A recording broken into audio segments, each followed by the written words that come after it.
I refused to sign over my house to my son, so he let his wife hurt me. If you enjoy this story, please consider liking and subscribing. Edna Brown had lived in the same house for 38 years. She had raised one son within its walls, buried. A husband from its living room in a plain oak casket the funeral home had recommended, and planted the rose bushes along the front porch the same spring she turned 40. At 65, she moved through the place the way people move through their own bodies, without thinking about it, without needing to look. That Thursday evening, she was standing at the stove, stirring a pot of chicken and rice, the way she'd made it every week since Alex was a boy. The radio on the counter was playing something low and forgettable.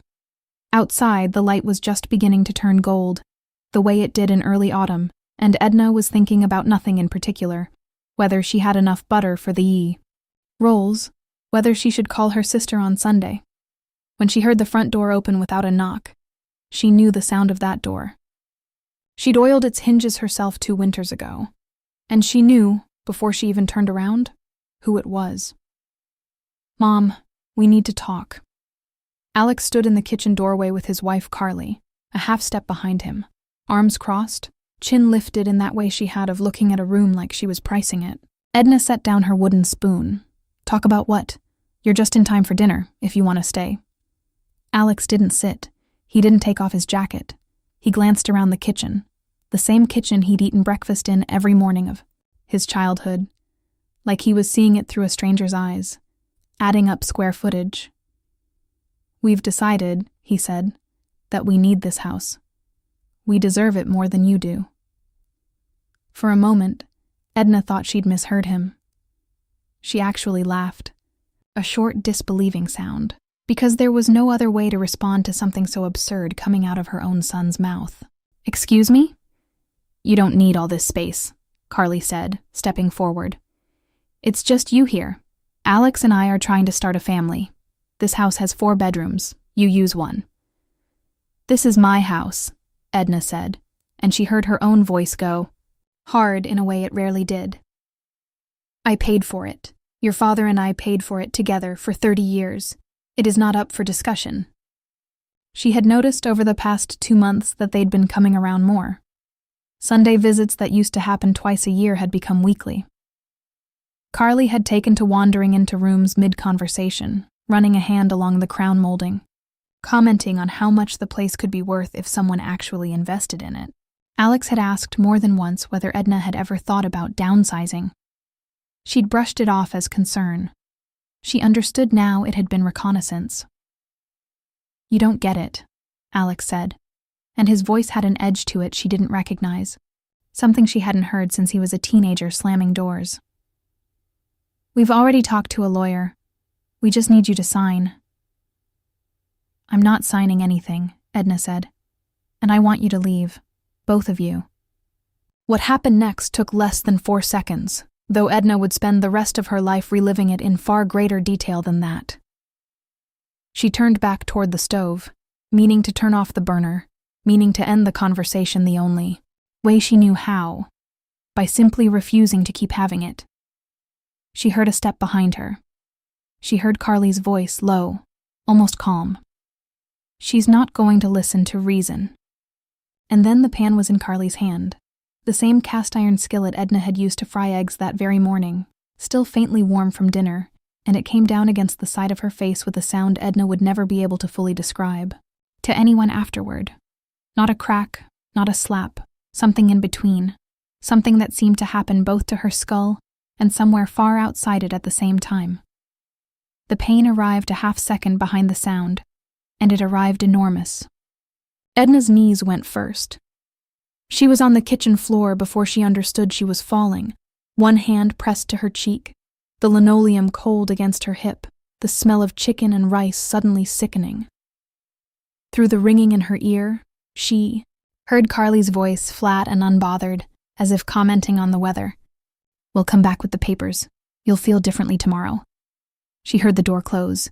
She heard a car start in the driveway, and then she heard nothing at all, except her own breathing, and the radio, still playing, still low and forgettable, as if nothing in the world had happened. Edna didn't know how long she lay there. Later, the doctors would estimate close to an hour, based on the swelling. She remembers drifting in and out, the pain in her jaw pulsing in time with her heartbeat, the kitchen tile pressing its grid into her cheek. She remembers thinking, with strange clarity, that she needed to turn off the stove and being unable to make her body do it. It was her neighbor, Diane, who found her. Diane had knocked to return a casserole dish, and getting no answer, had peered through the side window out of habit more than worry, the kind of habit you develop after 70 years of knowing your neighbor's schedules better than they know them themselves. She saw Edna's legs on the kitchen floor and didn't wait for a second look. She called 911 from her own porch, then let herself in through the back door, which Edna never locked, and stayed on her knees beside her friend, holding her hand until the paramedics arrived. At the hospital, the fluorescent lights felt too bright, the questions too many. A doctor examined the burn along her cheekbone first. Painful, angry-looking, but not severe, he told her. It would heal without much scarring. Then he pressed gently along her jaw, and Edna made a sound she didn't recognize as her own. "You have a fracture here," he said, his voice going careful in the way doctors' voices do right before they tell you something that will change your week or your year. "It's going to need surgery, plates most likely. I'd like to bring in and die." Oral surgeon to consult. He asked her gently how it happened. Edna told him the truth, plainly, because there was no reason left not to. He didn't say much in response, but she saw something shift in his face, and a few minutes later, 2 police officers were standing at the foot of her hospital bed with notepads out. She told them everything. The visits, the comments about the house the lawyer Alex had mentioned, the pan. She told it in order, without embellishment, because embellishment wasn't necessary. The facts were already more than enough. Alex and Carly, when the police reached them that same night, told a very different story. It had been an accident, they said. Edna was clumsy, always had been, prone to losing her balance in the kitchen. She must have hit her face on the counter reaching for something. They were shocked, they said, genuinely shocked, that she would say otherwise. But injuries have their own way of testifying. A fall against a countertop does not leave a burn in the precise shape of a skillet's edge. A stumble does not fracture a jaw at the angle a swung object does. The doctor's report was clear, and so, in the end, was the truth. Edna pressed charges. She did not hesitate, not even for a moment, though a part of her, the part that still saw Alex as a 6-year-old handing her dandelions from the yard, ached in a way she hadn't expected. Grief and resolve, she found, could sit in the same chest at the same time. Alex and Carly were arrested within the week. The house, the one they had wanted so badly, sat quiet and untouched, its rose bushes still blooming out front as if nothing inside its walls had changed at all. The trial took the better part of a year to reach its end.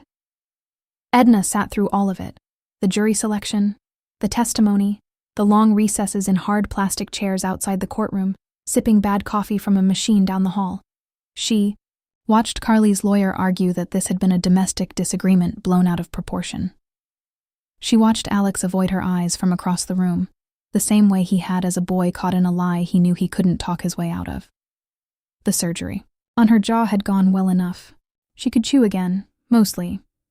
She had a thin white scar along her cheekbone that she'd stopped trying to hide with makeup somewhere around month 4, deciding, quietly, that she had nothing to be ashamed of and everything to be believed about.